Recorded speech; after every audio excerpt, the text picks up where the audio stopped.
I have to appreciate how upfront this game is. The first words spoken are Stephen King's name, because the creators knew that they were drinking heavy from that I write psychological horror stories while high on blow cup, so they decided to get out ahead of the inevitable comparisons. Well done. The intro also serves to set us up for the story that is going to be told. Essentially, fear is illogical, and knowing all the answers wouldn't make for a good game on fear. So let's try not to hurt our brains by applying too much logic and enjoy the journey. Let's sit back, sip some coffee, and roll with the goddamn punches, you nerds. Our story follows Alan Wake, who is being a little sleepyhead in his car.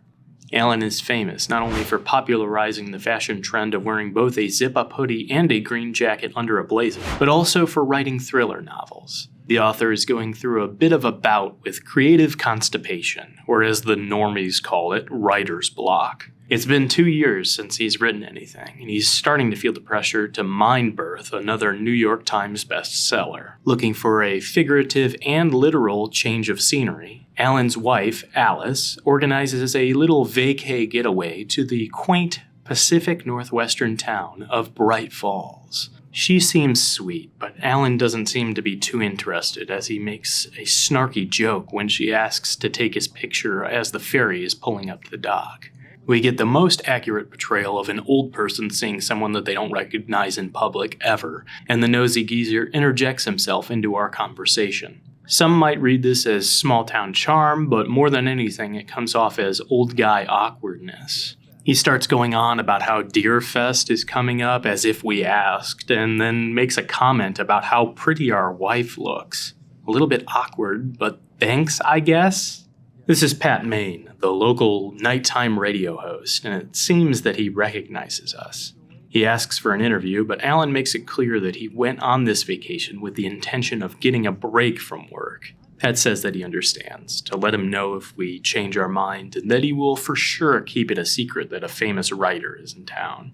He promises. He definitely won't bring it up almost immediately as soon as he is live on air tonight.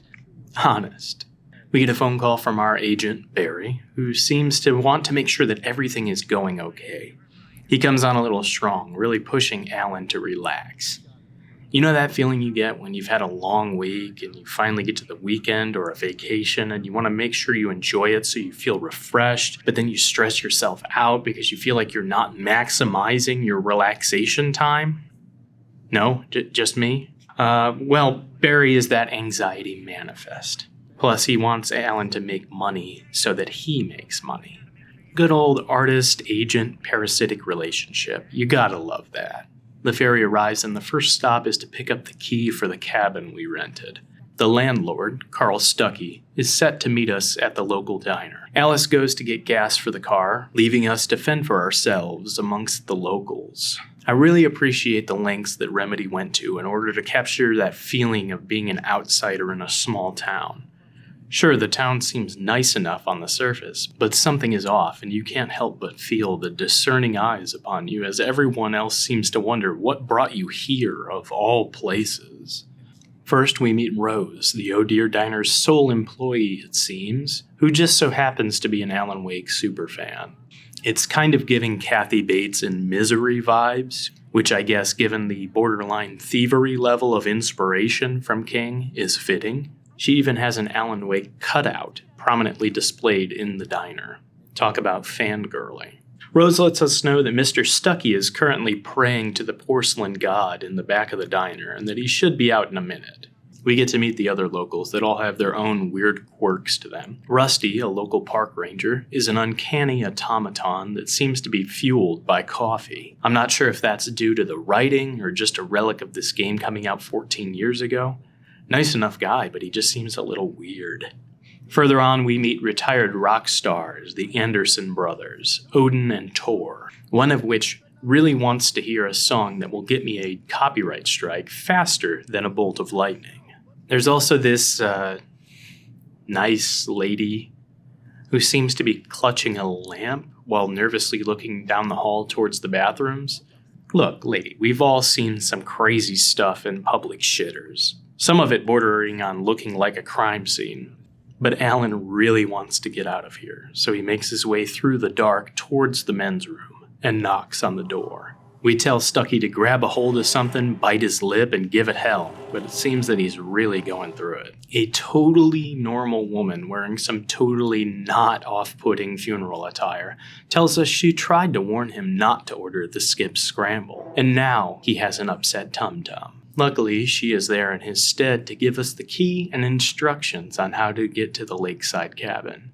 How generous of her. She lets us know that she insists on coming by later to check on us and our wife. Not sure why she's so adamant, or how she knew about Alice, but I'm sure she didn't mean that to sound as ominous as it did. We head out, and the lamp lady rambles about us being lucky to be alive. The old men keep calling us Tom for some reason, and the park ranger lets us know that they wandered off from some clinic run by a Dr. Emil Hartman. This is beginning to feel like a nut house of its own, and I've had just about enough of these weirdos. Luckily, Alice arrives just in time to save us. She also picked up some flashlights from the gas station, just in case. As we head off to the cabin at Cauldron Lake, it appears that Carl Stucky is finally done pinching off that loaf, and it really seems like it took a lot out of him. Wait, if he still has the keys to the cabin that he owns, then what cabin are we going to? Dun, dun, dun. We arrive at the cabin, which is situated on an island called Diver's Isle with a little rickety bridge. Nice and safe. Alice suffers from a crippling fear of the dark, so Alan promises to have everything set up and good to go by nightfall. There are a lot of crows here. Like a lot. Weird. We turn on a generator to power the cabin and spend some time looking around the island. It's a nice place. Quiet, serene, definitely not haunted. After some time, we return to the house, and our wife says that she has a surprise for us upstairs. For a moment, I get scared I'm going to have to bust out the censorship bars as Alan shifts from writing fiction to making friction. Well, hello there. I'm not the surprise. It's in the study. Go take a look. Awkward. Alice asks us to look in the study across the hall. Inside, we find an old-fashioned typewriter. Alan strikes me as more of a Mac guy, so he's pretty upset. Alice thought that we might be able to break out of our artistic funk by trying to write while on vacation, but Alan feels like everyone is putting too much pressure on him. Performance anxiety. I get it, man. Happens to the best of us. It turns out that Alice got the idea to bring Alan to Bright Falls from a self-help book that she had been reading, written by the Dr. Hartman mentioned earlier. His facility specializes in helping struggling artists. Our angry author is really upset by this, not only because of the lie by omission from his wife, but because he was betrayed by books. The lights flicker out and some spooky stuff starts to happen, but Alan is so mad that he doesn't seem to notice. He storms out of the house, leaving Alice alone. Pretty shitty move in my opinion, and that's before factoring in the events that are about to transpire. All she was trying to do was help Alan get out of the rut that he's clearly been stuck in for years. But our boy isn't about that life. It is also kind of mean that he mentions knowing she won't follow him into the darkness because of her phobia. Real healthy relationship we've got going on here. As we are getting our me time, the lights to the cabin are cut off. We can hear Alice scream for us, and now all of a sudden Alan wants to be concerned. As we run back up, a group of the bastard birds from earlier decide to dive bomb us. Kind of rude, but hopefully this is the only murder we run into tonight. Returning to the house, we see the back door is wide open, and the railing to the balcony overlooking the lake is broken. Peering down into the murky depths, we can just barely make out our wife as she slips into the darkness below. Without a second thought, Alan dives in after her. Darkness, and some strange flashes of images, and finally we wake up in a crashed car, nowhere near the lake. Al got a boo-boo on his head, so nothing about this is making much sense to him either. With our phone dead, we set out on foot to get help and hopefully find a way back to our wife. We spy a gas station nearby, so we decide to head towards that, but not before our car takes a little tumble down the cliffs. Well, this is just great. There's a strange light in the distance. Thinking it might be someone who can help, we head towards it, but the only thing we find is a page on the ground. It seems to belong to a rough draft of a story called Departure. That's weird. That was going to be the name of Alan's next book that he never got around to writing. Even stranger, he is credited as the author of the writing, even though he has no memory of writing it. The page says something about an axe murderer in the woods. Wild stuff, really. At least it's just a story. Continuing down the path, we spy a building with its lights on. It seems that someone is up ahead, so screw the gas station plan. Let's just head through this not creepy at all lumber yard. And hey, would you look at that? We found someone. Help is on the... Wait. Did he just pull an axe out of a body? Is that the master ass blaster himself, Carl Stuckey? He seems... different. Carl creeps off into the darkness, leaving us behind with his... friend. Well, we're in the shit now. Somebody's gotta shovel it. Stuckey does what he does best, and explosively lets some logs loose, but we don't get any on us. He's a really creepy fucker. And the tension in this area is so thick I can almost taste it. Stuckey tries to catch us with his patented backside surprise maneuver, but we head into the nearby building before he can let it rip. We get another reference to a Stephen King story, and we need to find something to defend ourselves with. Luckily, this game takes place in America, so there's a fat gat just sitting on a nearby table. We grab the flashlight too. Looking around, we find a phone and dial out to the police, but the line is cut. That's okay, it doesn't seem like Stuckey can get in here. We can just wait it out and... Oh. Outside, a piece of machinery springs to life and rams into the building, pushing it off its temporary foundation. We hop out just in time to see it go over the cliff. Well, so much for that plan. As we continue on, more shapes emerge from the shadows. These are the Taken. No, not those Taken. These baddies are shrouded in the darkness. No, not that darkness. They are impervious to bullets until you peel away their protective shroud with the light. No, not that light. Damn, this is getting confusing. Essentially, just flash them to surprise them, and then when their guard is down, blow them away. Blow them away with bullets. God, this is going off the rails.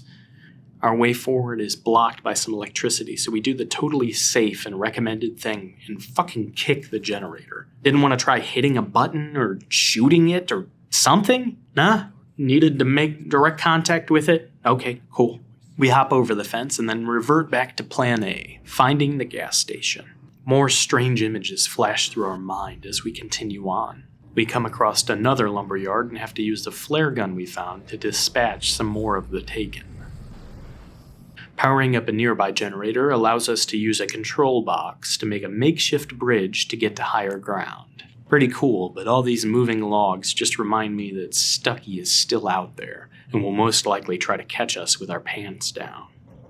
Along the way, we find another manuscript page that seems to be prophetically telling us what will happen when we get to the gas station. Really looking forward to that whole TV turning on by itself thing, with us rambling like a madman on the screen. Super spooky. Can't wait to experience that. At the end of the path, we see a manuscript page. Might as well grab it before heading to the house. Oh no! Oh shit! We get jumped by 3 Taken and proceed to fail every single attempt at dodging their attacks, barely making it into the house with our ass intact. I am truly the best gamer to ever live. No further evidence is needed. Inside, we pick up a shotgun that will come in handy later. We flip a switch and open the gate, proceeding through yet another lumberyard. Man, this town really loves their wood. A lot of big piles here. Speaking of big piles, Mr. Stuckey is back. He has a few of his Taken homies attack us, and we use the flare gun to clear them out. With the minions gone, we turn our attention to the big poo himself. That's when I reach for my revolver. That's when it all gets blown away. We flush the king shit of Turd Mountain down the drain. Finally, we reach the gas station, and it's a mess. As we make our way through, the TV suddenly clicks on by itself. Oh, it's just like what we read earlier. We're finally going to see the mysterious video clip of Alan acting crazy that was mentioned in the manuscript. Any time now. How about now? No? I think it's bugged. Oh, fucking well, I guess. A little further on, we find the telephone and make a call to the cops. A short while later, Sheriff Sarah Breaker arrives to save the day. Alan decides the best way to handle things is to calmly explain the situation. Just kidding. He has a bout of verbal diarrhea that stops the sheriff in her tracks. Oddly, when we mention that we were staying on the island on Cauldron Lake, she says that there has been no island there since an eruption in the 70s took it out. Something is not adding up. Maybe Alan's head boo-boo is worse than we thought. The sheriff agrees to take us by the lake to check on things before we head back to the cop shop. She lets us know that Stucky owns this gas station but is missing and asks us if we've seen him. Ooh, awkward. Alan realizes that we probably shouldn't tell her that Stucky was possessed by shadows and that we shot the ever-loving shit out of him in the woods a few minutes ago. I think he plays dumb, but it should be noted that we don't actually see Alan say no. So maybe he just sat there awkwardly, saying nothing, until she was like, I guess get in the car? Who knows? Back at the lake, we realized what Sheriff Breaker told us was true. The rickety bridge from earlier leads to nothing. There is no island, leaving Alan with nothing but questions about what could have possibly happened to his wife. We get a flashback to 3 years ago, right around the launch of Alan's last book. We meet up with Alice in our New York City apartment. As someone who lived in a big city, I have to say this portrayal is pretty accurate. Small, old place that you're probably overpaying for, constantly complaining about the winter weather that we experience literally every year, over-reliance on coffee to function on a basic level. It really takes me back. Alice is working on some promotional photos for us and asks us to check out the new design in our office. Inside, we find the mock-up for the infamous Alan Wake cutout that Rose was so fond of. It's pretty cool that our wife helps with our image and design. We love to see a supportive spouse. I guess the decades-old wiring in this overpriced penthouse couldn't handle a late-night coffee brew. As the lights abruptly go out, Alice is not too excited about this development due to her fear of the dark, but we see Alan be very reassuring to her. It's kind of nice to see this side of him when he's so blasé throughout the entire beginning of the game. He checks the fuse box and seeing that none of them are tripped lets her know that it is a full-blown power outage. They light some candles as they wait for the outage to be resolved, and Alice apologizes for how scared she gets when the lights go out. Once again, we see a nurturing and caring side to Alan that is refreshing. Not to say he was being full-on shitty to his wife earlier in the game, but you can definitely tell that his frustration with himself and his inability to write is making him jaded and quite possibly leading to him taking his relationship for granted. Alice asks for a story to pass the time, and Alan tells her about how he was afraid of the dark when he was a kid, trying to make her feel better. He says that his mom gave him an old light switch she dubbed the clicker, and told him that whenever he had nightmares of monsters in the dark, he could flip the switch and it would scare them off. Alan then gives Alice the clicker itself. She really appreciates the gesture, and it seems that lights aren't the only thing getting turned on in this game, as we peace out before she flips Alan's switch, if you catch my drift.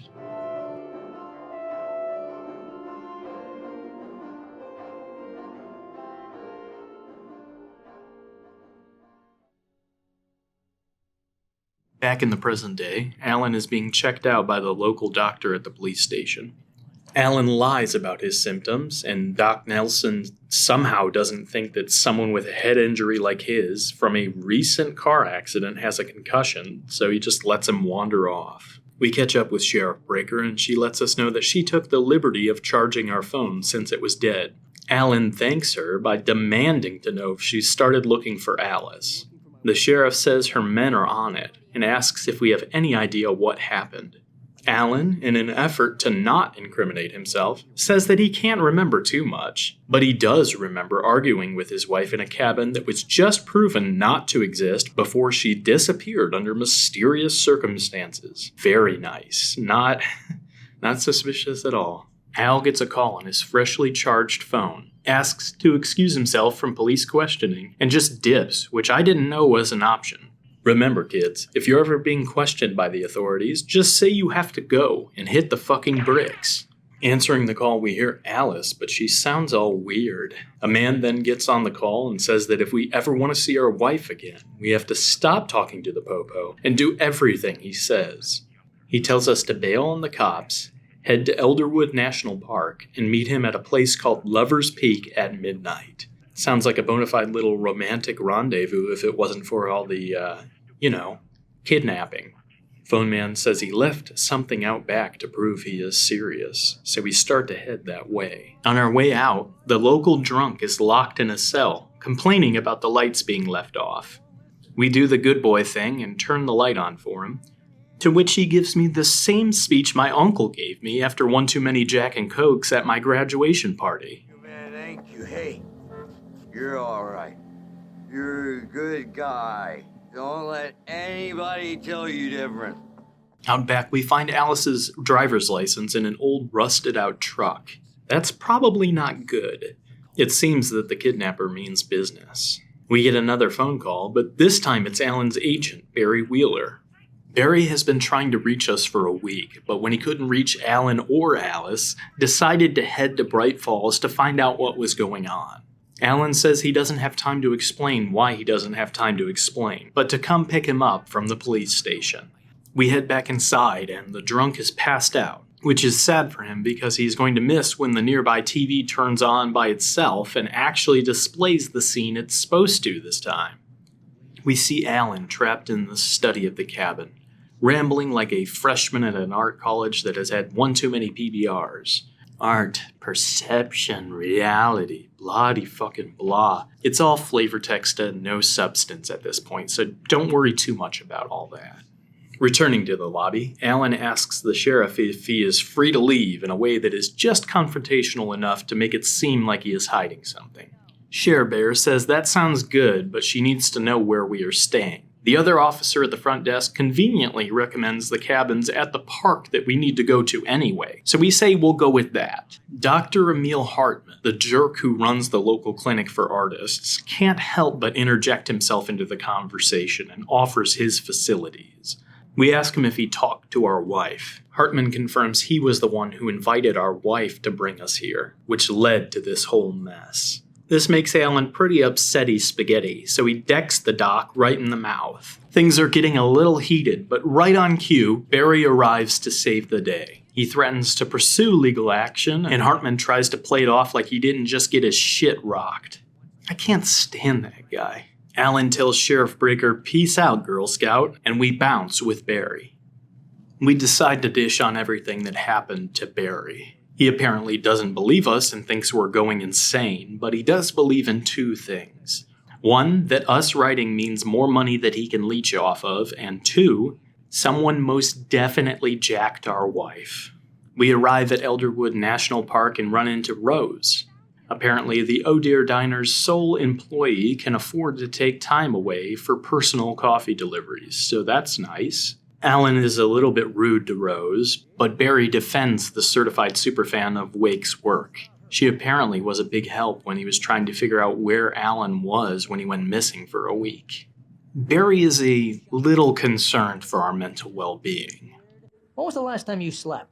Are you high? Have you been drinking? We don't have time for his rambling, though, because we need to rent a cabin, and to do so we talk to Rusty, the park ranger from earlier.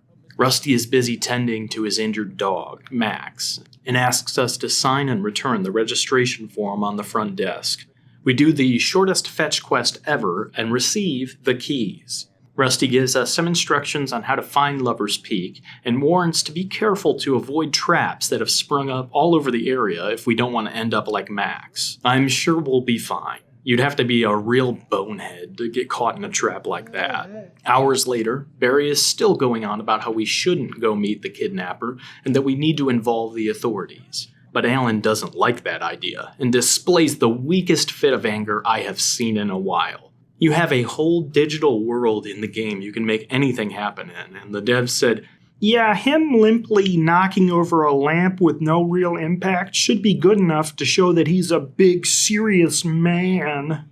To be fair, it is a bit late to involve the cops, and it could potentially endanger Alice, so we don't have time to change the plan now. We have to make this a solo mission, which of course means that we need Barry to stay here and hold down the fort. We head off into the night towards Lover's Peak. I have to say, the setting of this game is perfect. The dark natural forests of Washington are beautiful, but also foreboding. It's interesting how you can stop and take in the sights, but that natural fear that you have while being in the woods while it's dark creeps in. If you've ever been deep in nature at night alone, you understand what I mean. Not knowing if something or someone is just out of sight watching you fills you with a certain kind of dread, and that fits with and enhances the theme of the game. As we continue down the path, we have another flash of visions. In the distance, there is a rumbling and what sounds like gunshots. We hear Rusty scream for help and run towards the visitor center where we picked up the keys to our cabin. The area is absolutely trashed, as if a storm moved through. We find Rusty at the back of the main building, bleeding and badly injured. He mentions that he found a page of our manuscript for departure, and that everything is playing out exactly how it was written. It's not clear at this point if the pages are foretelling what will happen or if they are controlling the story. But what is clear is that we need to get the lights on before whatever got Rusty comes back to finish the job. We take his keys and head into the park ranger's office, only to find that the circuit breaker has got the Jack Torrance special. Someone really doesn't want us to turn the power back on. Well, sorry, Rusty Bud, we tried. Returning to the main building, it appears that something has yeeted Rusty through the wall. We head outside and try to see if we can find him, only to catch a glimpse of someone standing on the roof with an axe. Oh no, it looks like we found Rusty, guys. It seems that, like Stucky before him, he is now taken by the darkness. He's also fast as fuck, boy. We struggle to keep the light trained on him, but eventually we drop his defenses and take him out with a few blats from the gat. We continue towards the peak when there's another low rumbling. Barry gives us a call, saying that he saw some of the craziness going on out here from the cabin. He now believes us and is seriously tweaking. We tell him to stay inside and keep the door locked before continuing on. We come to the base of the nature trail leading to Lover's Peak. There we see a large tree which is named after my grandfather before we are absolutely jump scared by this big fucker. It seems that the Taken are eating their Wheaties because this guy takes longer to expose with the flashlight and takes more bullets to put down. The forces of darkness really don't want us to make our appointment, it seems, but I'm slowly getting used to fighting them. Oh, I'm still ass, don't get it twisted, but I'm slightly better than I was previously. We have to take a cable car across a ravine to progress. Pretty cool, if you ask me. Something like this is surely reliable. Oh, it's those pesky crows again. The cable car crashes, and it's not looking good for our boy Al. Just as the Taken are about to cut our story short, a flare goes off and some gunshots ring out. Another man is here to save the day, telling us to keep moving and that flares are more OP in the current meta than flashlights in his opinion. Just who the hell is this guy? We lost our gun in the tumble, but our new friend lets us know that he'll take care of the shooting if we take care of the flashing. Slowly, we realize that this must be the kidnapper that orchestrated Alice's abduction. Alan even mentions he recognizes him from the ferry into Bright Falls, but I didn't pay that much attention, so I'll just take his word for it. We want to wring his neck, but without our pistol, we are relegated to flashlight and flare bitch, while the kidnapper gets to have all the shooty bang bang fun.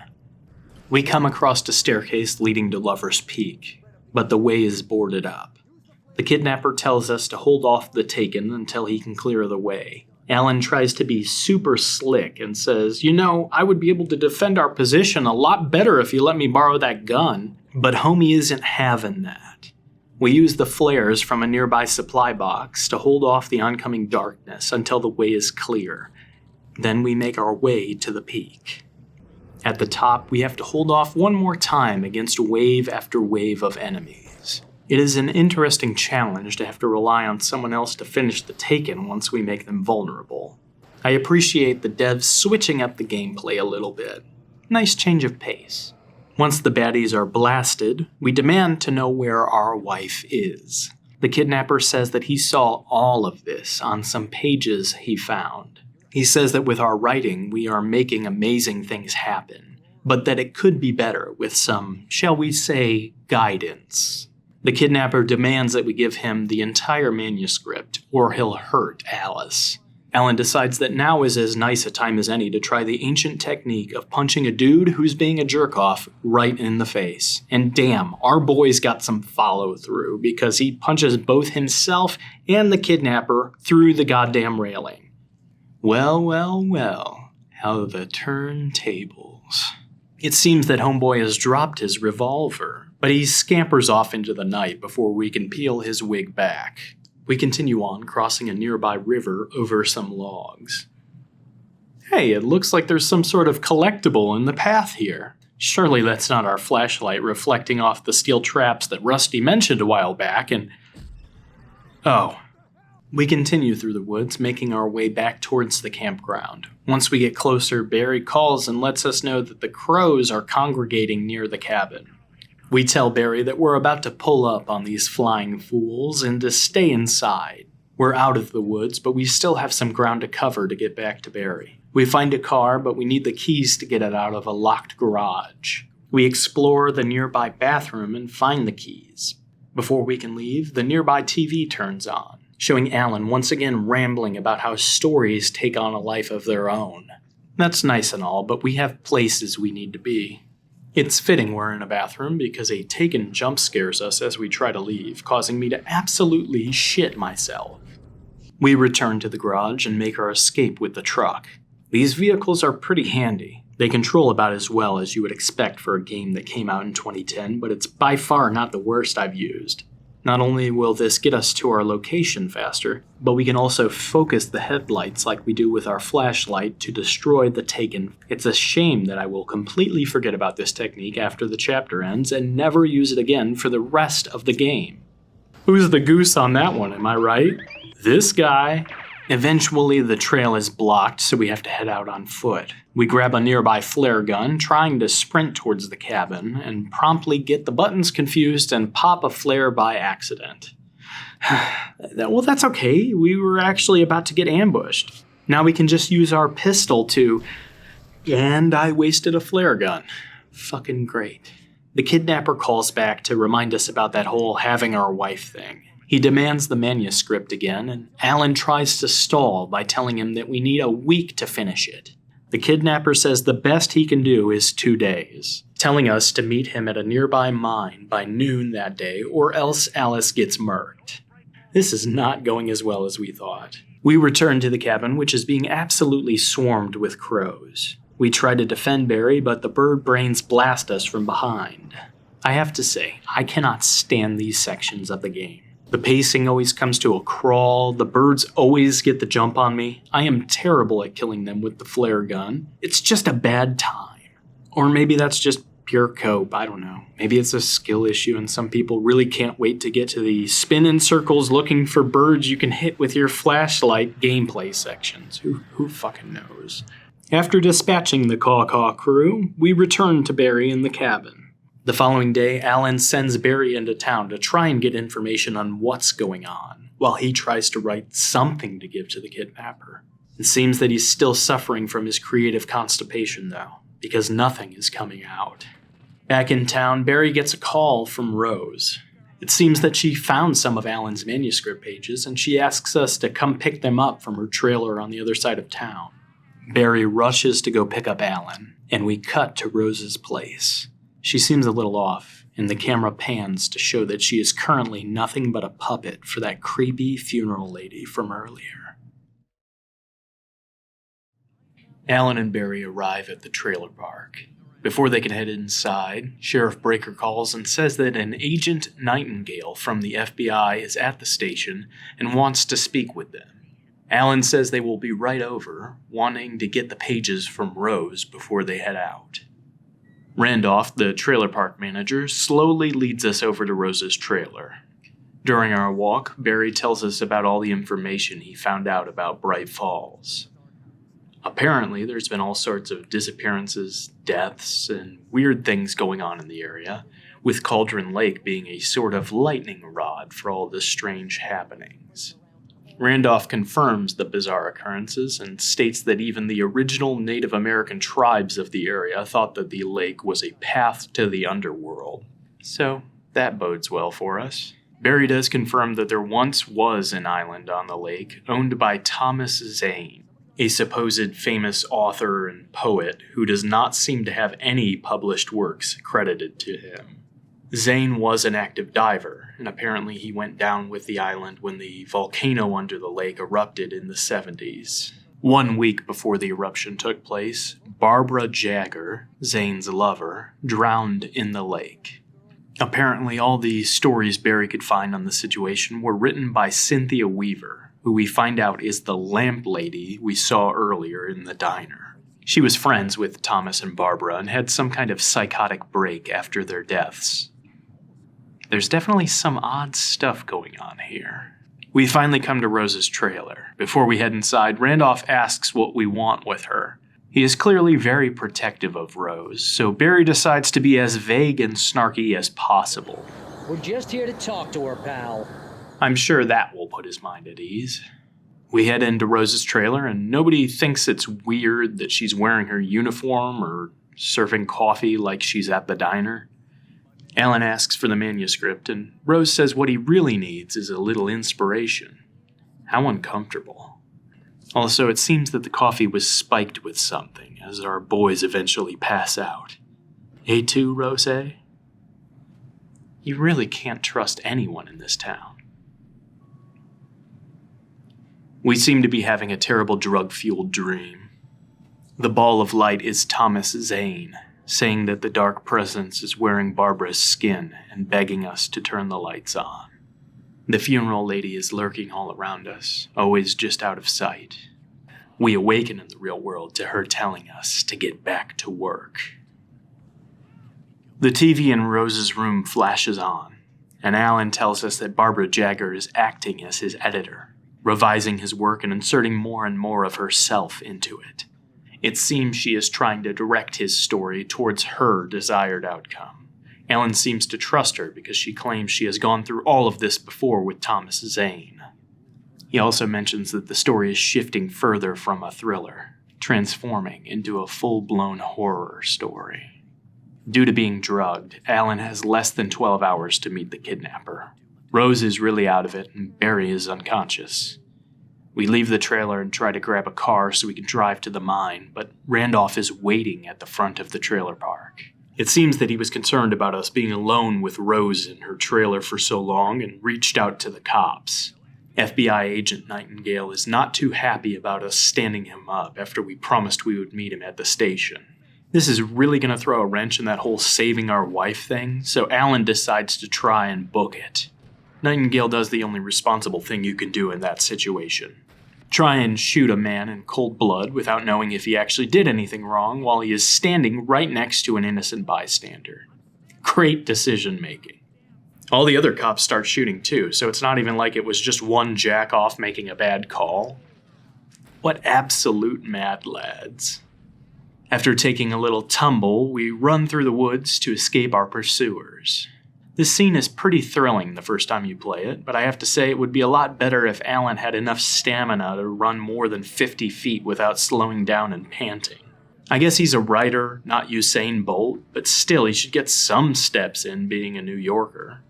I don't know, maybe invest in a Peloton after getting through all of this, buddy? That cardio needs some work. It seems that there are more than just feds and fugitives in the woods tonight, as the dark presence throws a cop car like it's a toy. As we continue on, we can hear the search party being hunted by the Taken. We even see one of the choppers getting attacked by some of the avian assholes we ran into earlier. The birds probably just chased them off, right? I'm sure that they're... Oh. Well, moving on. In the distance we see the tower and lights of the radio station that Pat Maine works at. Alan thinks that the old man may be able to help point us in the direction of the mine and maybe let us borrow his car before it's too late. We find a flashlight, defeat a shadow-possessed gate, and then find another wrecked cop car. Nearby, we pick up some flashbang grenades, which I have to say are a great choice for a weapon in this game. Some Taken try to attack us, but they get flashbung. Trying to hold them off with only the grenades is a nice challenge. We get close to the radio station and come dangerously close to getting taken out by a big boy. We use our last grenade, and he's still kicking, so this might be the end for... Oh, I guess I could have just gone through the gate at any point. Well, inside the station, Pat notices that we have arrived. Hopefully he'll be discreet, so... Oh, here's a little surprise. The famous writer Alan Wake just walked in. Folks, I'm going to see if I can talk him into an interview. Oh, damn it, Pat. Predictably, this little announcement leads the fuzz right to us. Agent Nightingale demands that we come out, and, learning from his mistakes made in our last interaction, decides against shooting at a suspect who hasn't been charged with any crime, who is standing next to an innocent civilian. Nah, I'm just fucking with you. Nightingale says shooter's gonna shoot, and Alan makes his escape out the back of the station as chaos erupts. So here we are once again, falling down and on the run. I had fallen off so many cliffs it was ridiculous. That's what I'm saying, man. We eventually find ourselves near the train tracks, and we get another phone call. It's Alice again, sounding strange and asking for help. It sounds like wherever she is trapped in darkness, and she begs Alan to cooperate in order to save her. The call then drops. There is a warehouse in the distance, and we decide to head that way to try and find a car. We slowly make our way across the railway bridge spanning the valley. The dark presence seems to be growing stronger, as the bridge begins to tear itself apart, and eventually the pieces begin to attack us. This is getting crazy. Our boy Al is out here getting piped down. I guess this works, but I'm not 100% convinced this was the right call. It's nice to have a change of pace from fighting the humanoid enemies, but I don't know, man. A video game where the bad guys you have to fight are inanimate objects? I can't imagine that working and being engaging, right? Anyway, moving on. We make it to the warehouse area and run into another darkness-possessed object. This time, it's a whole-ass bulldozer. We use flares to keep the smaller taken away and focus our flashlight on the big machinery until we defeat it. Heading through a nearby gate, we finally find a vehicle that we can use. The sun is coming up, so we still have a little bit of time to get to the coal mine before we're supposed to meet the kidnapper at noon. The game does this weird thing where we transition to the next scene and we are outside of the car, making it seem like we've arrived at our destination, but in reality, we need to get back into the car and drive some more. I don't know why they couldn't just start us in the car if they weren't going to take us right to the mine, but whatever. After a little bit of a drive and some optional side areas to explore, we make it to the mine before the noon deadline. Heading inside, we wait around for a little bit, but the kidnapper never shows.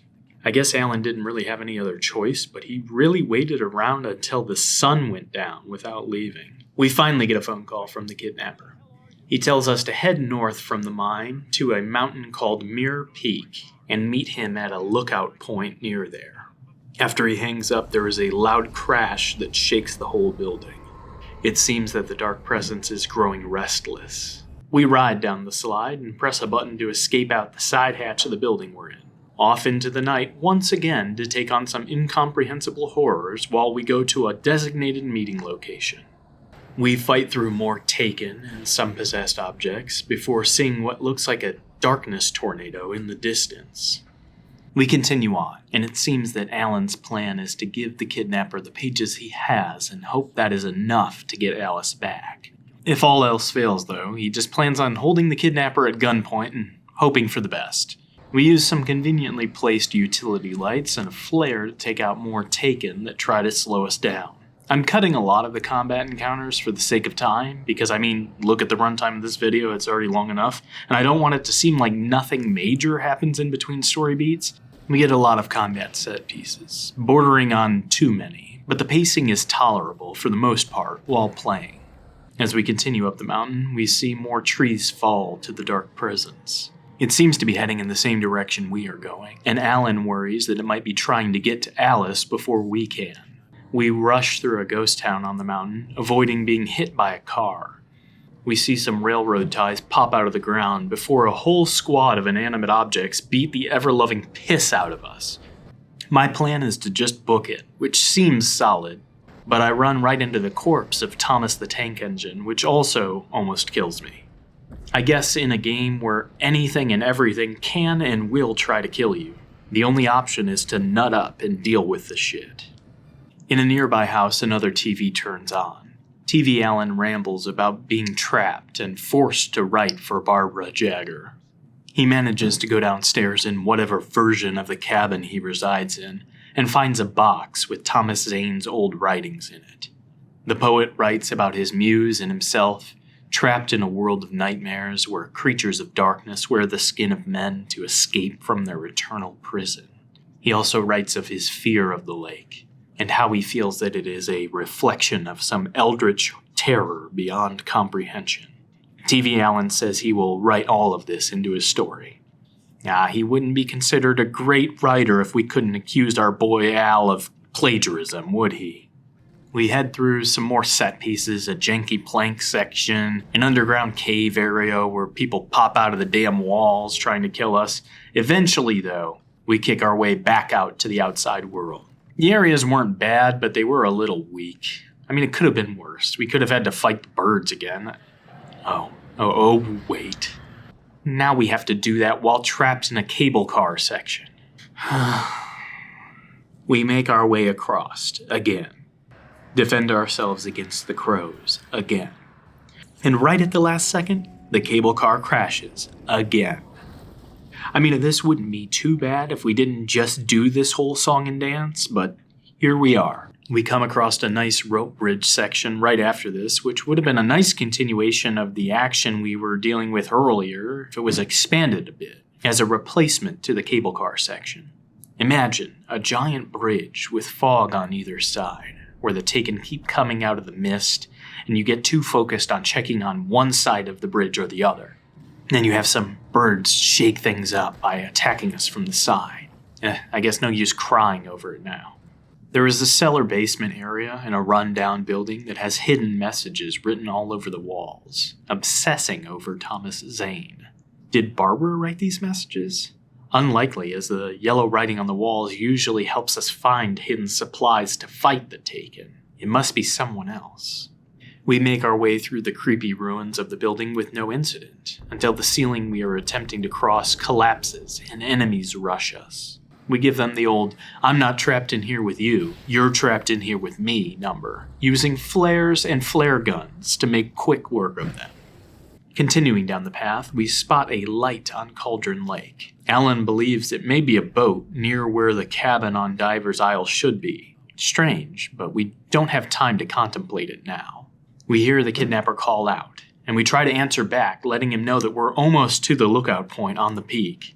It seems we are not who he was talking to, though, as he starts to desperately plead with a woman, and mentions that he and his boss didn't mean to mess with her plans. The kidnapper confesses that he doesn't have Alice, and that he and his boss just said that to try and get Alan to write a story that worked in their favor. We arrive at the lookout to see the kidnapper on his knees, broken. As we approach, Barbara Jagger flashes into existence for a moment, before a tornado of darkness picks up the kidnapper. He drops a flare that Alan grabs, igniting it as he is lifted into the air. The tornado drops Wake, sending him plummeting down hundreds of feet to the waiting embrace of Cauldron Lake. Just as it seems it may be over for our boy, we see light, and a hand reaching into the watery depths, before everything fades to black. Alan's being a sleepyhead again, and Alice is trying to wake him up. Oh wait, that's not our wife. That's that bastard Dr. Hartman. He claims we went through a psychotic episode, forcing him to give us a sedative. Hartman says that we've been staying at his clinic since our Alice passed, as we could not deal with the reality of her death. We mutter a threat in our semi-conscious state before the sedative takes hold. and we pass out once again. Waking again, Alan lets us know that he feels like every morning I had during college. He is clearly still feeling the effects of whatever drug Dr. Hartman gave him, but he is trying his best to fight for clarity. Eventually, Hartman comes in and checks on us. Noticing that he has a grade A certified goon as backup, Alan decides that his best course of action is to go along with whatever Hartman's game is. That way he can avoid getting dosed again and hopefully get some information on what the fuck is happening. Hartman lets us know that we've been under his care for some time and that we are prone to these episodes when our past becomes too much for us to bear. He lets us know that our wife drowned and that we had a mental break as a result. As a coping mechanism, our mind created a world of clear-cut good and evil, light and darkness, and cast ourselves in the role of a godlike creator that could change the outcome of the story for the whole world. Our obsession with control, with creating the best ending, led to powerful hallucinations where we are still at war with something ancient and evil that took Alice from us. All of this is a lot to take in, and it is natural that both Alan and the player want to reject what Hartman is saying. But I have to say, in a way, it makes sense. An artist like Alan using his creative abilities to try and protect himself from a reality that he rejects is not too outlandish a concept. Maybe this whole experience, rather than being a battle against the supernatural, is more of a psychological confrontation against a world that our writer feels betrayed him. Best not to dwell on that too long. A storm is coming, both literally and figuratively, so we head back inside. We see that the goon squad is still in full effect and run into, whatever this is.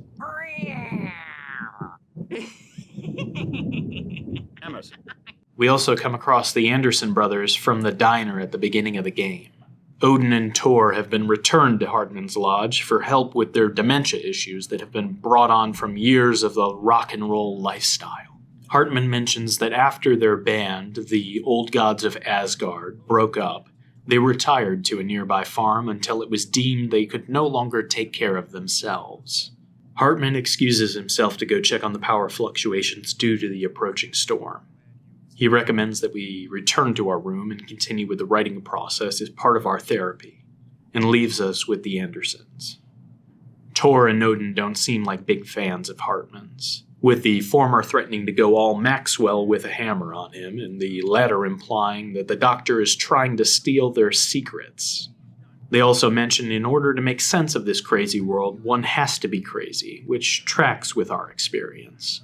The two once again confuse Alan with Tom, who we now know is the poet Thomas Zane, and tell him to go visit their farm to find a message on how to fix everything. Odin also pulls a manuscript page out of somewhere, I'm not sure I want to know where, proving that all the things that happened prior were real, and not just delusional fantasies of a shattered psyche. In the manuscript page, we discover that Hartman was Zane's assistant, and continued to push the poet to write even when he wanted to quit. It seems that the doctor knows more than he is letting on to. We return upstairs and get another message from TV Alan, where he describes being forced to write to serve the dark presence. He says that it is wearing the woman's skin and that it has a hole where its heart should be. The thing in Barbara Jagger's skin wants to twist our story to the ends it desires. It seems that TV Alan is getting more desperate as time goes on, and he remains lost in the study. We return to our room and try to write, but it's clear that the creative constipation is still causing a brain blockage. There's some commotion downstairs which draws away the goon guarding our door. Taking the opportunity to slip out of our room and head downstairs, we see that the Anderson brothers have swapped out the toy hammer for a real one and have absolutely domed one of the nurses. The goon is hiding behind a nearby locked door, so we take the opportunity to grab the dropped keys to the restricted office wing. Behind one of the locked doors, we find Barry locked up with an Alan Wake cutout. It seems that he was taken in for questioning by Agent Nightingale, but since he was unconscious from Rose's drugged coffee, he was a lousy lead. He then got a call from Hartman asking him to come collect Alan, but he was accosted when he arrived. Alan asks about the cutout, which Barry says is the same one from the diner. He took it to get back at Rose for betraying them, even though it really wasn't her fault. We go into Hartman's office in the next room, and since this clinic is in America, we find a conveniently placed GAT on the table. Alan finds the manuscript pages he was carrying earlier, along with more, showing that Hartman is clearly obsessed with finding and controlling the story. It turns out this is the reason the kidnapper was so interested in getting the manuscript. He was working for Hartman the whole time. The douche doctor shows up and tries to control the situation. We tell Barry to grab a car while we hold him at gunpoint. Hartman wants to use our ability and his vision to control the story itself, but we're not a fan of that. And it seems that the Dark Presence isn't too keen on it either, as it begins to creep into the office. Alan dips and holds the door shut behind him, allowing the darkness to swallow up Hartman. Alan seems really pleased by this turn of events. I guess it only makes sense for the devs that brought us this weird-ass Max Payne smile to give us another one years later. Trying to outrun the approaching darkness, we complete a super engaging door-unlocking QuickTime event, and see that shit has gone topsy-turvy in the main room of the lodge. We need to clear some of the possessed furniture out of our path, but we don't have our flashlight. Heading upstairs, we find a conveniently placed backup generator that allows us to do our best Ashley Homestore impression and say that all furniture must go. We come to a locked door, which is less than ideal with the whole darkness following us thing. Just when things are looking bleak, it seems that the inanimate object possession thing wants to go balls to the wall and breaks down the door, impeding our progress. With some ballsy maneuvering, we use our ball battering ram to bash the barricade, blocking our bearing to Barry. Our agent lets us know that this game is a horror story, so we are going to have to go through a creepy hedge maze. We grab a flashlight from him and look back at the lodge as it is consumed in darkness. We head inside of the maze, which would normally be a stressful thing, but I know the secret to every maze situation, which I will now share with you. If you are ever in a corner or hedge maze and want to escape, your most efficient route is to follow the right wall. Every twist, every turn, follow the right wall. It will take you to some dead end, sure, but inevitably you will find your way out. The same concept applies to mazes in video games. Trust me. After some twists and turns, we follow the right wall out of the maze and come across a darkness-possessed goon from the lodge. Right as we think this is going to be an easy fight with little to no pushback, we get bum-rushed by some flying rats. Assholes. We drop a flare to keep them off us and take down the gooner. After a few more encounters, we find Barry once again. He slammed this gate shut when the Taken first tried to get to him, losing the key in the process. Looks like we have another hold off waves of baddies video game experience on our hands, boys. We battle against waves of Taken, and man, Barry is really taking his time. I mean, look at this. We took everyone out and he's... I didn't hear him say that he got the gate open. We could have left minutes ago.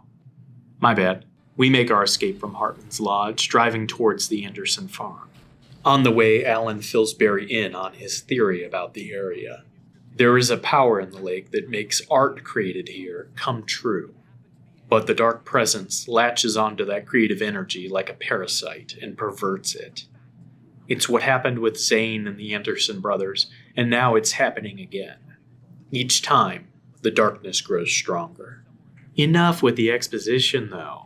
A boulder causes our car to do a kickflip, which somehow results in a crash where Alan is situated on top of a cliff and Barry is at the bottom, and everyone is fine. Bear lets us know that he and the cutout are okay, and we try to make our way down to him. A Taken tries to get the jump on Barry, but he uses a flare to defend himself. It's too dangerous for him to wait for us down there, so we agree to link up at the Anderson farm. Of course, we dropped our equipment in the crash, but we find a flashlight on the way. We get a nice little section where we have no weapon and we need to avoid getting ganked in the woods. There is a little generator on the way, but it almost feels like that's bait, and I had better luck using my temporary stun blast from the flashlight and dodge to make it to a nearby safe haven. Below, we see a car driving away from the Anderson farm in a hurry. It seems like they're going to a nearby cabin.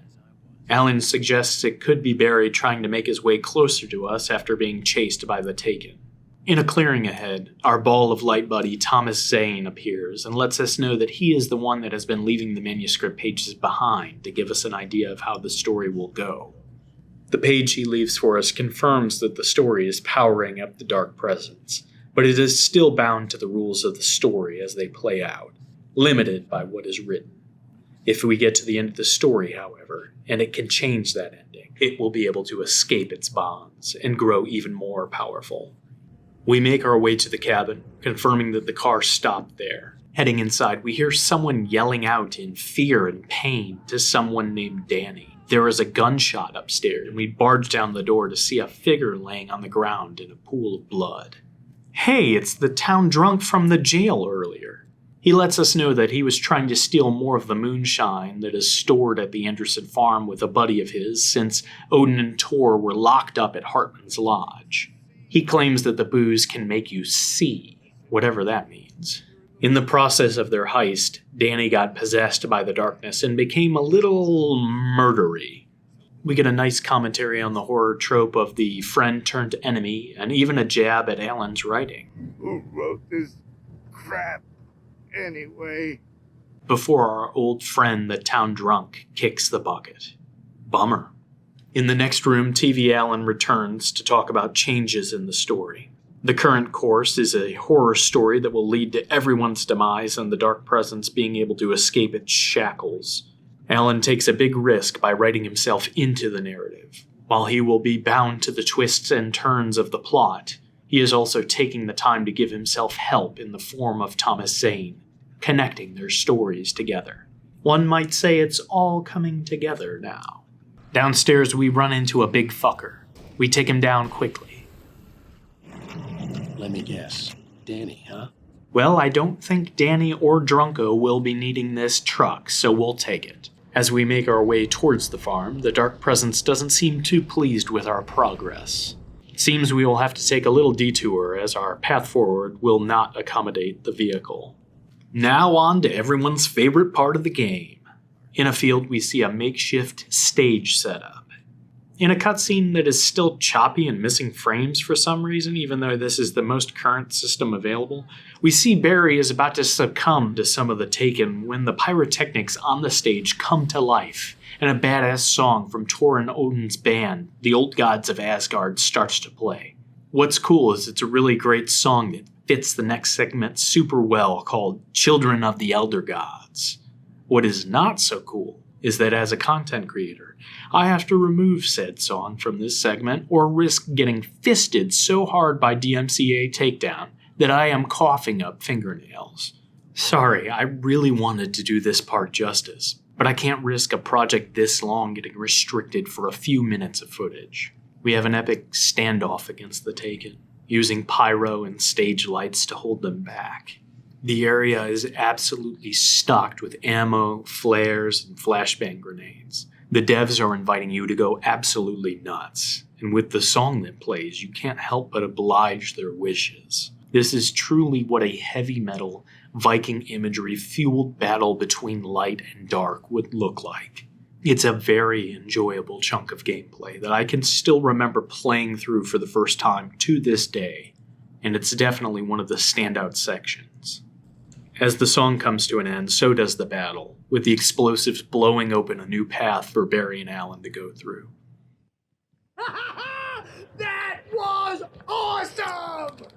Now, in my opinion, that last set piece should have ended the chapter on a high note. And honestly, this video is already long enough, so we're skipping the rest of this last little part. There are some more Taken fights, of course, a possessed combine harvester, and you find out that the Anderson brothers brew their special moonshine with unfiltered water from Cauldron Lake.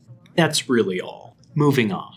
Finally, we arrive at the Anderson house, or as they call it, Valhalla. The lights are out, so we check upstairs and find a fuse box. Returning power, we hear an old record player spin up. It seems that the message that Odin and Tor wanted us to find was this old song, which I will not be able to play due to copyright issues. Yay, YouTube! The important part is the song tells us to seek out the Lady of the Light for a tool to help defeat the dark presence. Barry deduces that this has to be in reference to the lamp lady that was at the diner, Cynthia Weaver. The plan is to spend the night at the house and find Weaver in the morning. Barry decides that if he is going to stay in a rock star's house, then you'd best believe he's going to party like a rock star. Alan initially refuses to get drunk on the Lakewater moonshine with him, but then gets a big old case of the fuckets and they get to work. In a scene that plays out like some community theater players pretending to be drunk, Barry and Al bare their souls to each other. Barry genuinely cares for Al and Alice, and considers them friends and not just a paycheck. Alan rants about how he could write a ton of books if he really wanted to, maybe letting it slip that his creative constipation is more of a self-induced pain, like when I hurt myself by eating too much cheese. In a moment of vulnerability, we see that Alan genuinely does miss his wife. Sure, he was a little salty and apathetic at the beginning, but it seems that the loving husband we glimpsed in the flashbacks is still buried deep down in there somewhere. The boys get a little lost in the sauce and pass out. Alan begins to have a moonshine-fueled out-of-body experience where he sees himself the night Alice went missing. Heading up to the house, we see the point at which Alan discovers that Alice has fallen into the lake. He jumps in after her, which is the last thing we can remember. But after some time, Alan emerges from the blackened depths. It appears that we couldn't find our wife and thought she drowned. But Barbara Jagger appears nearby and makes us think that we see someone in the window of the cabin. Maybe this was all a mistake and she's still inside. We return to the house and are drawn to the study. Inside, we find only the typewriter and Jagger. Alice is nowhere to be seen. Jagger begins to focus the guilt of our wife's apparent death deep into us, pushing us to the point of breaking. Once we are at our lowest, Jagger, or the thing wearing her skin, has us right where she wants us. She tells us that the lake is special, and that we can change things. We can get a do-over. We can rewrite our story, and this time it will be perfect. All we need is her guiding hand, and we can change everything. Alan enters a fugue state where he begins writing the manuscript. It is during this time that the TV Alan recordings come through into the real world. Alan, like the story he is working on, is slowly losing more of himself and gaining more and more of the dark presence. Somehow, Alan had enough of himself left to write in an escape route from this nightmare before the story was finished. He used Thomas Zane, a fellow author whose stories set up Alan's in a lot of ways, to be the light that led him back to reality, but at great cost to the diving enthusiast. I do find it funny that he has time to make one last jab at the creature that is wearing his beloved's face, though. She stole the skin of my Barbara a long time ago. She looks so old. The darkness returns to the cabin to snuff out Zane's light. Sorry, diver boy. We stumble to the car and make our escape. It turns out, being trapped in a cabin that may or may not exist, and being forced to write for multiple days straight with no breaks takes a toll on the body. And we see Alan losing consciousness. This would, of course, lead us to the car accident at the beginning of our adventure. So there we are. The truth has been revealed. Now to just... Oh, shit! That's right, James Joyce. It's your fault, and you're gonna pay for it. Call us Akon, because we're locked up. It looks like the boys are still under the effects of the magic Viking moonshine. Alan has a vision of Cynthia Weaver, saying that she has a key that she has kept safe, per Thomas Zane's instruction. This must be what the song was trying to tell us. When the booze wears off, both Alan and Barry are a little worse for wear.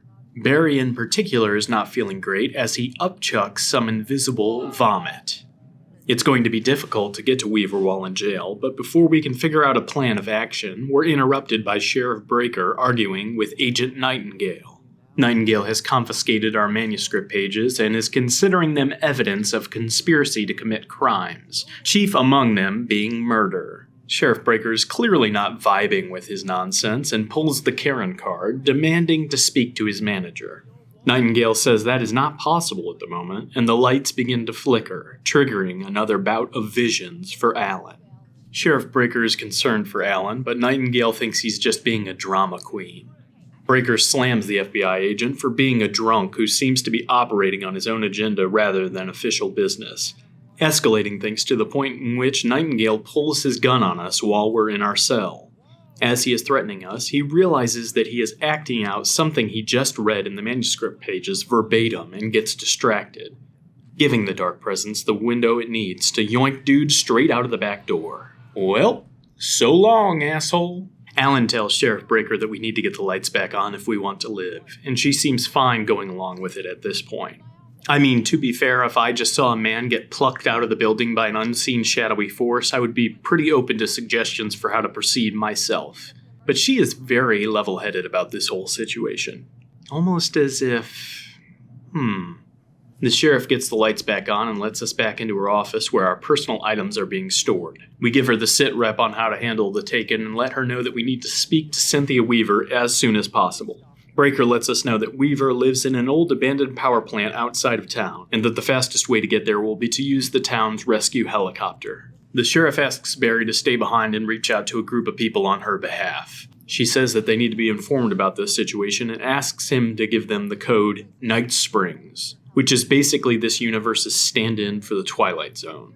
It seems that there is a group already established that is prepared for strange goings-on in this town. Interesting. We head outside through the back exit of the police station. The gate needs to be activated from the other side, so we volunteer to make the journey. After taking out some annoying birds yet again, we make our way towards the gate controls. We ask Sheriff Breaker about the code that she asked Barry to give the group, and she explains that they always joke that Bright Falls is the inspiration for the show due to all the weird occurrences that happen in the area. Up to this point, I just thought everyone in town was oblivious to all the paranormal stuff that surrounded Cauldron Lake. But it seems that they are aware of it, and they have some measures in place to handle any issues that come up. That also explains why the sheriff is so receptive to what Alan is telling her about the taken. We need to grab the keys to the helicopter, which are stored at Town Hall. Sheriff Breaker makes for an excellent companion on this trip, as she is more than capable in combat. All we have to do is follow her, and I'm sure we'll be at Town Hall in no time. I said I'm sure we'll be at the Town Hall in no time. I mean, the objective says to follow her, so I'm sure she'll just lead us to the,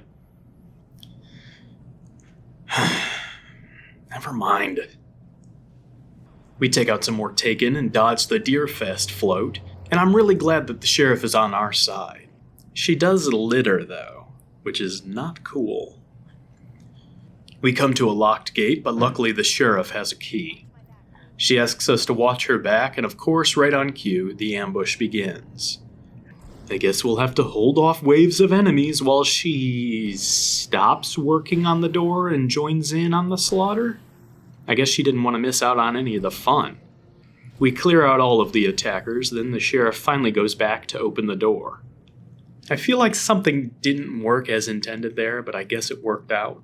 We snag the keys from the office at Town Hall. Joining Sheriff Breaker outside, we see that Barry has abandoned his post at the police station and is being chased by the Dark Presence. He narrowly avoids becoming roadkill by jumping into a nearby store, and we try to make our way around to meet up with him. We see a flare go up in the distance that the sheriff thinks might be from Barry, and it's on the way to the helicopter, so we head that direction. We make our way through a well-lit church and a not-so-well-lit basement. We kick the door open for some reason instead of using the handle, and oh no, there's a big baddie ready to bust our beautiful butt in. But before he can, Barry ass blasts him straight to hell. Just that one saw the light, huh? Dude has gone straight up action movie hero with his one-liners and outfit, complete with headlamp and protective Christmas lights. He's such a fucking dork, I love it. We travel up the hill as a ragtag group of light warriors. finally coming to the fire station where the rescue chopper is stored. Sheriff Breaker says it's going to take her some time to prep for takeoff. Because of course it is. It's time for another Hold Off the Forces of Darkness standoff section, but this one doesn't have any over-the-top metal music playing, so it loses a few points in my book. Once the pre-flight checklist is complete, we get to the chopper and head towards the power plant. We can't land right next to the power plant because of course we can't, so we have to go a little further down the road and make our way up to the building. Man, that is a lot of crow boys. Hopefully they don't mess with our... I guess I should have seen that coming. Alan fucking cheeses it out of the helicopter. Barry and Sheriff Breaker say that they will meet up with us closer to the plant, but I thought they couldn't go closer to the plant, and that was the whole reason we came out this far, but whatever, I guess. We need to get through a garage door, but it's chained shut. Since we're still in America, we find a free gat and a huge container of ammunition just waiting for us. Who needs keys when you have bullets, am I right? Now to just shoot the chain and just shoot the chain. Okay, this really shouldn't be that hard. Just shoot. Oh, I guess we were supposed to shoot the wooden plank. Well, slap my ass with a rusty pickaxe. No, wait! We fight our way through the warehouse until we can see the power plant in the distance. First, we have to cross a transformer yard. There are a lot of taken here, and the tight confines of the area make it a little tricky to handle them effectively. The path is winding, but there's only one way forward, so we continue on. Eventually, we come to a lift that takes us up to a haunted floating bottle.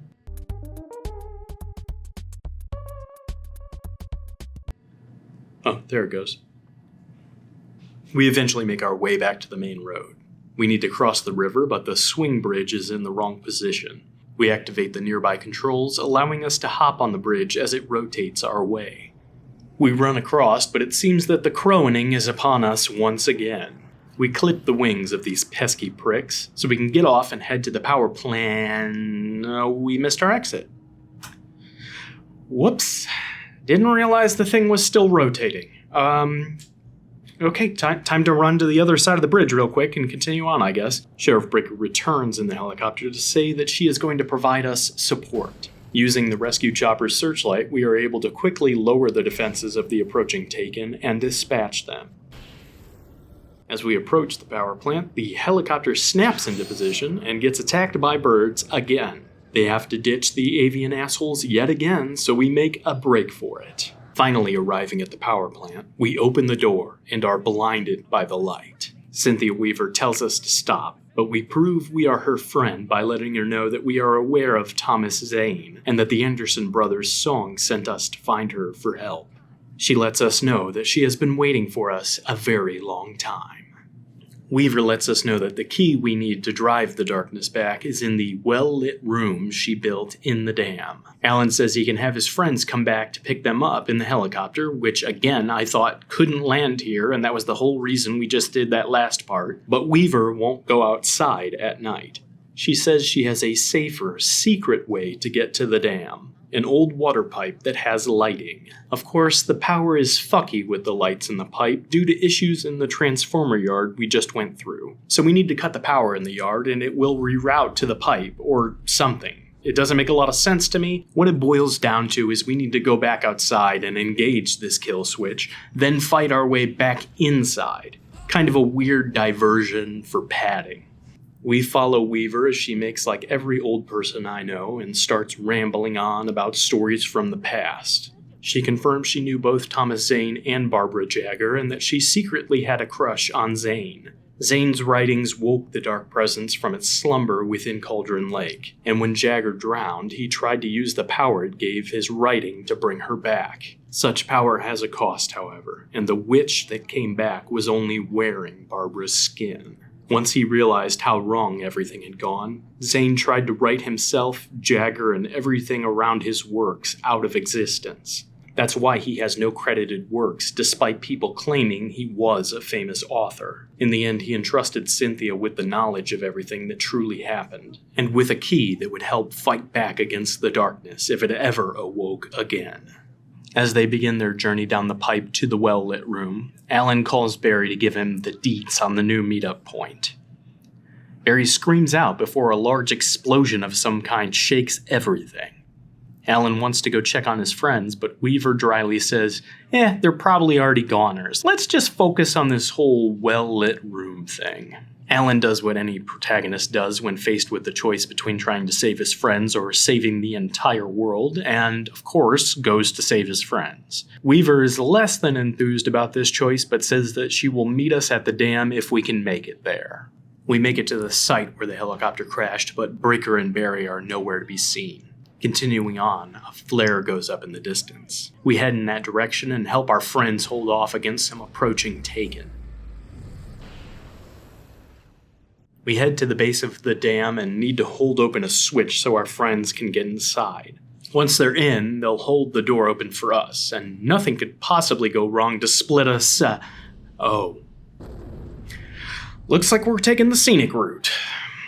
We head uphill on a side path leading to the top of the dam, but it looks like the Dark Presence is one step ahead of us. Once we make it to the top, the voice of Jagger goes all Gandalf the Grey and says that we shall not pass. A tornado of darkness has manifested behind us, so it's time to make like a fart and blow this shithole. We run the gauntlet across this goddamn dam as it tries to rip itself apart to impede us. Eventually, we see Barry and rush into an elevator where Weaver and Sheriff Breaker are waiting for us. We take the elevator down and eventually make it to an old abandoned military bunker that Weaver has gone all dream house makeover on. The room has hundreds of lights hung in it, making sure that every corner is illuminated. We find a box that was left for us. Inside there is a manuscript page that was not written by us, but by Thomas Zane. It describes the story we told Alice earlier in the flashback about when Alan was afraid of the dark as a kid. It also details how his mother gave him an old light switch calling it the clicker, and how she said it would keep the monsters at bay. A detail it explains that was left out of the story earlier is that Alan's mom claimed it was given to her by Alan's father, whom he never met. The final part of the page says that Alan will use the clicker at the edge of Cauldron Lake before jumping in. Ignoring for a moment the causality loop of Alan bringing Zane into the story to then write a page from his own past causing him to set up the clicker, and now my brain is trying to keep it organized, but ignoring all of that, it's clear what we need to do. We finally know how we will take the fight right to the Dark Presence, and how we will try to save Alice. We begin the final chapter with another flashback to 2 years ago. Looks like Al has a case of the brown bottle flu, as we are forced to take some pills and find sunglasses to battle his light sensitivity. There's a message on the answering machine from Barry telling us that an interview we did yesterday is recorded on our TiVo. Yeah, remember that? And that Alice was pretty mad at us for staying out late partying. Sounds like Mr. Wake may be having a little too much fun. Heading to the living room, we get treated to the most awkwardly dubbed live-action video I have ever seen. Alan is on a talk show to promote his book, The Sudden Stop, and is really cheesing it up. The host references Alan going out to a lot of parties and fighting paparazzi, so we can tell he is slipping off the deep end and losing sight of what got him into writing in the first place. As the segment finishes, Alice returns to the apartment. Alan takes a moment to admire his wife's groceries, but the tension is thick. Alice is clearly upset by Alan changing his plans and staying out late, but it comes from a place of concern. Alan is defensive and angry as well, but it's interesting how Alice immediately jumps to comfort him as he complains about how this promotional tour is getting to him. She reassures him that it'll all be over soon and things will go back to normal, that he will be able to get back to his love of writing. Alan agrees and suggests that they take a vacation together, but tragically we know that this opportunity wouldn't come for about another year.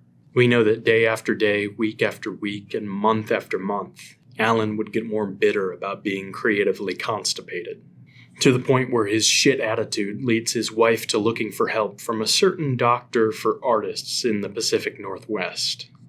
The pieces are in place for us to see how this whole mess began. Now, I guess the only thing left is to see how it ends. Back in the well-lit room during present day, Alan plays with the clicker. He lets the others know that he has to return to the lake to set the story on the right path, or else everything and everyone will be doomed. Sheriff Breaker is all gung-ho and ready to head out, but Alan pulls a goddamn gun on her and tells her that she has to stay put.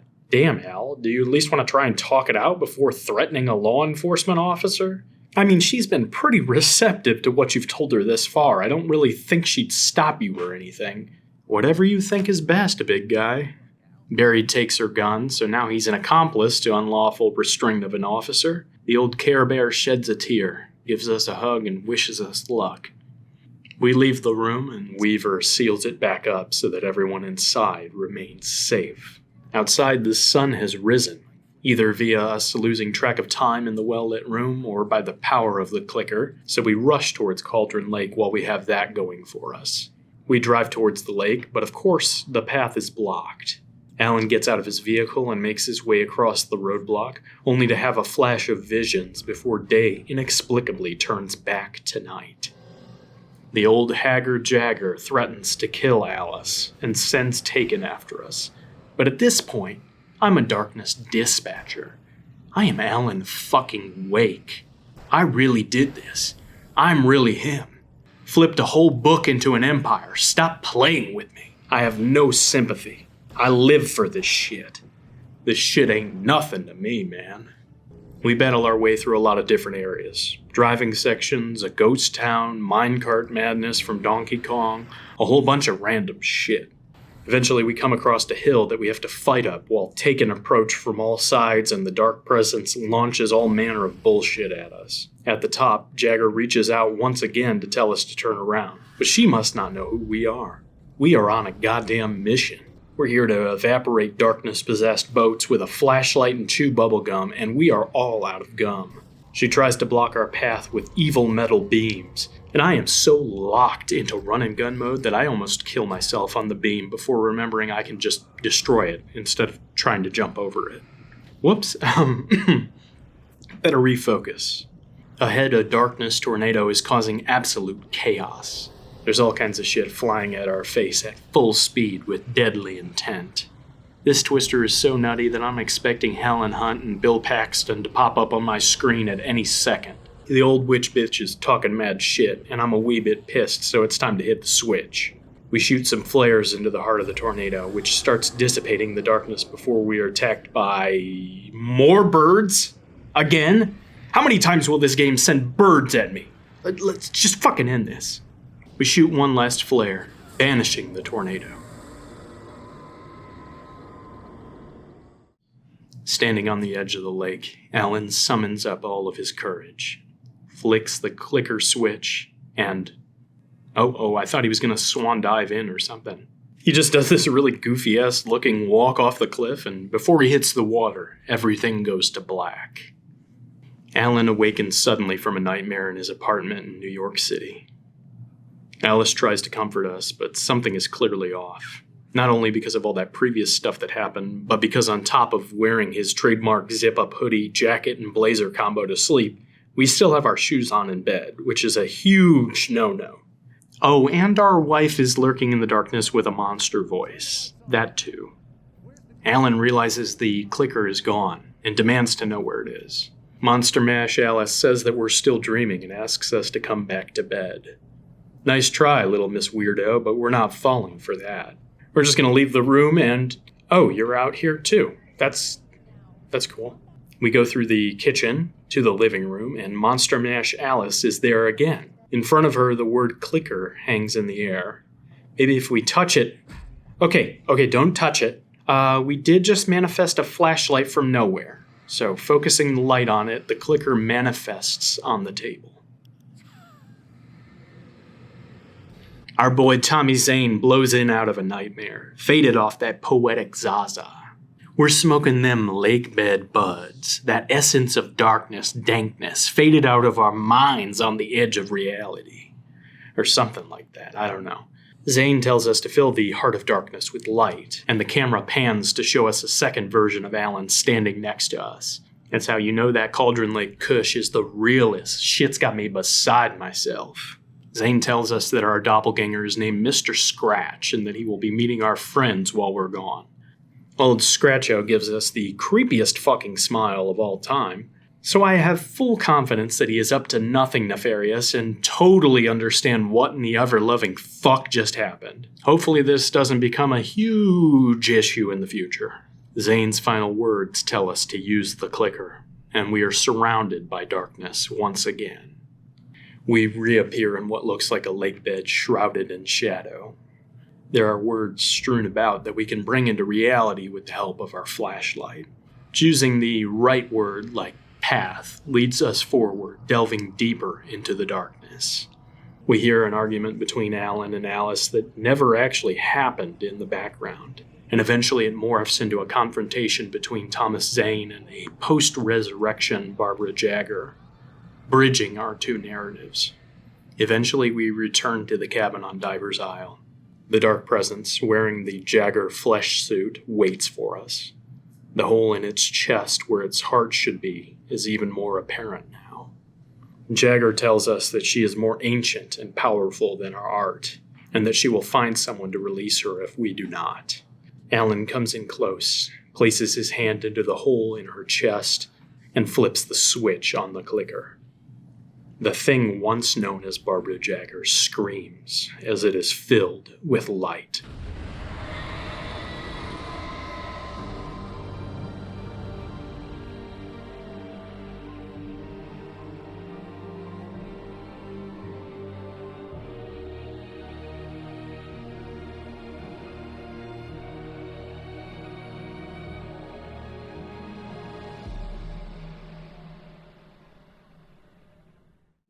Alan returns to the study, now understanding what needs to be done in order to correct the ending for the story.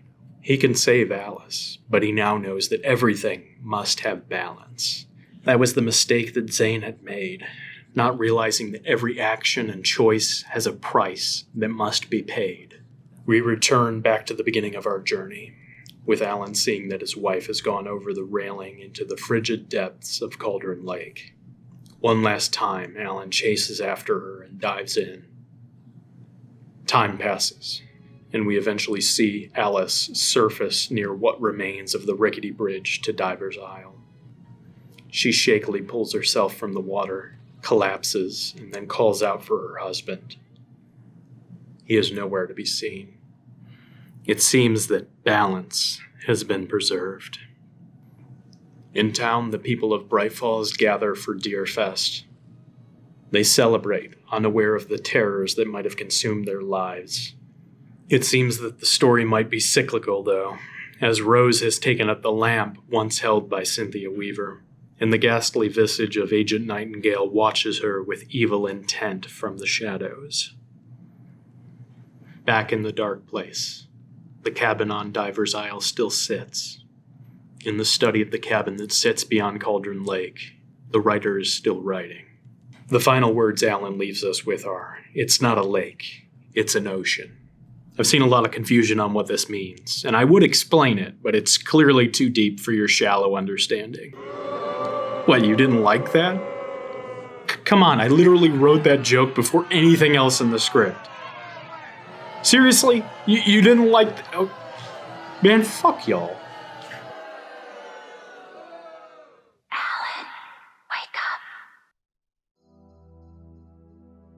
Greetings everyone, House here. I'm going to try and make this quick because I know this video is already long enough as is. If you made it this far, you are a true warrior of the light in a world of darkness. Thank you so much. That's very cool of you. I have a few things I would like to talk to you about, so if you have some time, I would love to give you guys a few more of my thoughts and a few updates. If not, that's okay. You've already done more than enough. Thank you so much for hanging out with me today. For the rest of you though, let's dive into this real quick. First off, apologies if I sound weird on this video during the actual video itself. Turns out, I was coming down with a pretty serious case of bronchitis that I was trying to work through, to the point that when I finally did drag my rotting carcass to the doctor, they said that if I didn't come in sooner, I would have had walking pneumonia. They were like kind of iffy on if I already had it, so I had to go through a whole treatment process. It was a pain. Needless to say, I probably would have had the video out sooner if it wasn't for that, but I do want to make sure that I kind of take this as a sign that I need to take my time with these videos, not push too hard. Not that I really think the process of making these videos was making me more sick, but I'm definitely gonna try and reevaluate my approach to these videos. I still wanna make sure that they're good, make sure that they're what I want to put out to you guys, but I also don't wanna compromise my health. So I hope you understand my viewpoint on that. Second, as I mentioned at the very start, this video is sponsored by yours truly. If you do want to help support the channel, not only can you do the whole subbing thing to help us reach our goal of 500 subs, but also if you want to access copyright-free music for use in your stream, videos, whatever, or just for fun, at absolutely no cost to you, please check the pinned comment below. I make all of the music that you will find on the page myself, and it is now and shall remain copyright free until the end of time. I own all the rights to this music, so you don't have to worry about it being sold off to a catalog and your videos getting retroactively DMCA, copyright striked, or anything like that. You have the rights to do with this music whatever you want for whatever project, or you can just hang out and listen to it. That's fine too. The music that I used for the intro of this video, as well as the outro right now, is from this collection, and we actually just released volume 2 of our music today. So that is live. Feel free to check that out if that's your thing. Alan Wake was a game that I played when it first came out while I was in college. Yes, I am old. No, don't do the math on that. This video is kind of my love letter to that game, a game that I really enjoyed. And honestly, I kind of used making this video as an excuse to go back and play the game again. The vibe and feeling that that game gives me is so unique, and I really enjoy it, even if I can't admit, after playing through it again, that it's not perfect. I don't think any game from back in the day really ages 100% perfectly. There are some things that obviously I would like to see changed, but it still holds a special place in my heart. I still consider it one of my favorite experiences in gaming, so thank you so much for taking the time to go on this journey with me. As of making this, I haven't played Alan Wake 2, and I haven't actually played Control, now that I think of it. So if I should check out those games, or if you want to see me cover any other game in this style, please give me your suggestions in the comments below. I'm always looking for feedback on that, and I would love to have some of your ideas to help give you some stuff that you want to watch.